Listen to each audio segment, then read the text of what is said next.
Inilah semuanya yang diterima oleh orang Israel sebagai milik pusaka di tanah Kanaan, yang telah dibagikan kepada orang Israel oleh Imam Eleazar dan Yosua bin Nun dan para kepala kaum keluarga dari suku-suku mereka, dengan mengundi milik pusaka itu, seperti yang diperintahkan Tuhan dengan perantaraan Musa mengenai suku-suku yang 9,5 itu. Sebab kepada suku-suku yang 2,5 lagi telah diberikan Musa milik pusaka di seberang sungai Yordan, tetapi kepada orang Lewi tidak diberikannya milik pusaka di tengah-tengah mereka. Sebab Bani Yusuf merupakan 2 suku, Manasye dan Efraim. Maka kepada orang Lewi tidak diberikan bagiannya di negeri itu, selain dari kota-kota untuk didiami, dengan tanah penggembalaannya untuk ternak dan hewan mereka. Seperti yang diperintahkan Tuhan kepada Musa, demikianlah diperbuat oleh orang Israel, dan dibagi-bagi merekalah negeri itu. Bani Yehuda datang menghadap Yosua di Gilgal. Pada waktu itu, berkatalah Kaleb bin Yefune, orang Kenas itu, kepadanya, "Engkau tahu firman yang diucapkan Tuhan kepada Musa, abdi Allah itu, tentang aku dan tentang engkau di Kades Barnea.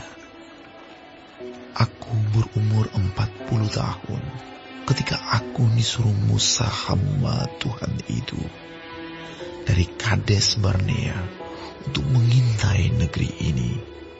Dan aku pulang membawa kabar kepadanya yang sejujur-jujurnya.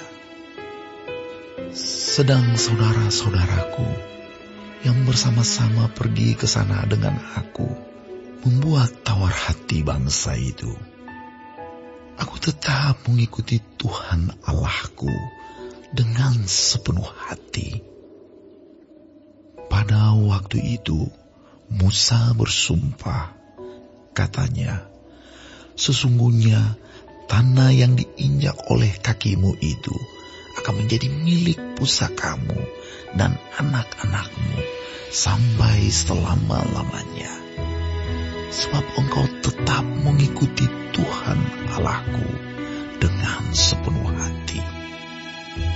Jadi sekarang, sesungguhnya Tuhan telah memelihara hidupku seperti yang dijanjikannya. Kini sudah 45 tahun lamanya sejak diucapkan Tuhan firman itu kepada Musa. Dan selama itu orang Israel mengembara di padang gurun. Jadi sekarang telah berumur 85 tahun aku hari ini. Pada waktu ini aku masih sama kuat seperti pada waktu aku disuruh Musa. Seperti kekuatanku pada waktu itu, demikianlah kekuatanku sekarang untuk berperang dan untuk keluar masuk. Oleh sebab itu, berikanlah kepadaku pegunungan yang dijadikan Tuhan pada waktu itu. Sebab engkau sendiri mendengar pada waktu itu bahwa di sana ada orang enak dengan kota-kota yang besar dan berkubu. Mungkin Tuhan menyertai aku, sehingga aku menghalau mereka seperti yang difirmankan Tuhan.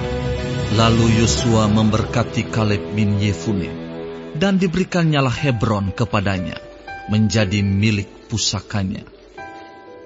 Itulah sebabnya Hebron menjadi milik pusaka Kaleb bin Yefune, orang Kenas itu, sampai sekarang ini, karena ia tetap mengikuti Tuhan Allah Israel dengan sepenuh hati. Nama Hebron dahulu ialah Kiryat Arba. Arba ialah orang yang paling besar di antara orang Enak. Dan amanlah negeri itu berhenti berperang.